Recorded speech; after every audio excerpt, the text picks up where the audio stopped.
I would like to talk today a little bit about happiness, our desires, and how these two relate to the spiritual path. As you probably know all too well, in most spiritual religious traditions, desires are at best, they try to condition them, they try to divide them in good desires and bad desires. And many spiritual traditions, they take a bad view, dim view on desires and fulfilling desires. Many times they say that desires are bad, you need to cancel your desires, you need to at best redirect these desires.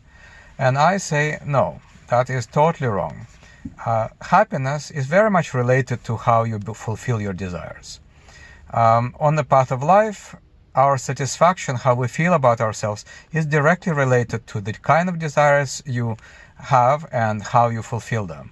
So if you want to go, if you want to get a degree from a university, or you would like to meditate in somewhere in Himalayan cave, or you would like to travel around the world, or if you would like to learn Swahili or Chinese or Turkish, all of these desires, when you fulfill them, you feel a sense of satisfaction. You have done something. And that helps you with feeling a certain degree of happiness in your life. Now, the tricky part about this, of course, is that as you fulfill your desires, your perspective on yourself and others and the world changes. So if you want to have a girlfriend or get married, after you do that, you will see that your view of the world will change. You will develop new kind of perspectives, new kind of desires. And what happens many times is that at certain moment in our life, we get too settled in our married life, or our, we get a nice house like what I've got, and it's difficult to fulfill new desires because you're too stuck with settled with the desires that you have already fulfilled, and you don't know how to change. You don't know how to move on.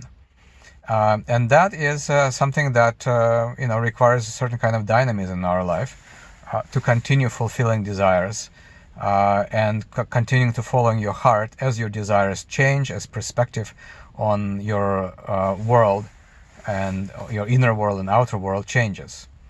So here we come to the two spiritual practices. There are actually three kinds of spiritual practices, but let's talk about the two.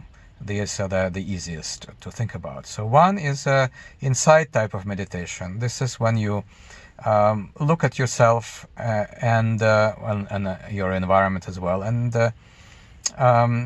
see whether to see who you really are and what you really want. And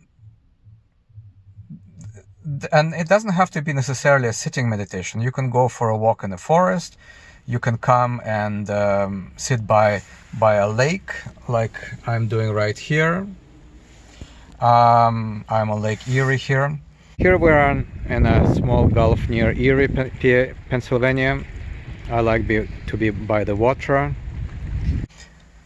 You can go for a meditation retreat if you want to have a little bit of intensity. I'm all for retreats, but I'm not too fond of intensity, because many times it just forces you to have certain desires that you really don't have, and then you will have to figure out what you have done to yourself.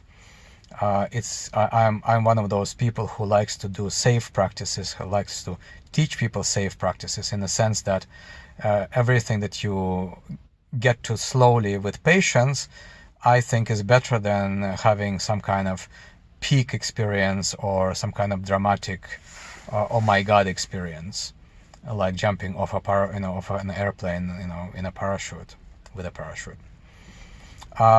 So the second kind of meditation is a visualization kind of meditation. This is where, and I'm going to do another a video about this.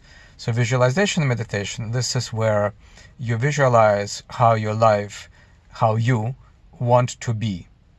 Means you are not there now, but you want to pretend that you are there. A lot of tantric meditation practices are sacralized, codified, formalized form of that. Like, you pretend that you are a Buddha or your guru or some kind of Hindu god, or you stare at a cross in a church or something like that. These are practices that help you visualize, help you somehow synchronize your inner vibe with where you want to be. So like if you're poor, you can imagine that you're rich. No, you're not rich, but you will kind of acculturate yourself to the idea that, you don't have to run all the time trying to earn money or something like that.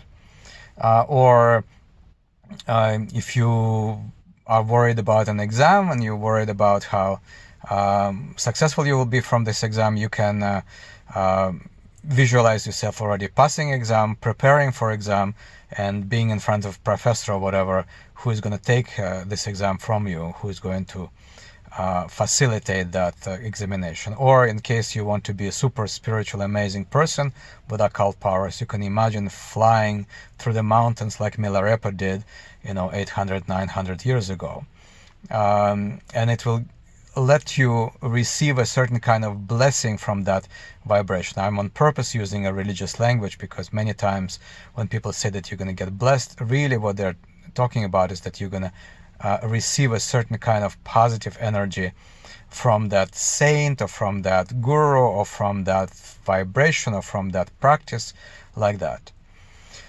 So I think that's going to be enough for now. I'm sure we're going to talk about this again and again. Please do subscribe. I'm a good person, trying to be. I'll visualize that I'm a good person. Please like the video, again, because I'm a good person. I visualize that I'm a good person, I'm a good person. And thank you very much for watching. Have a good one and goodbye.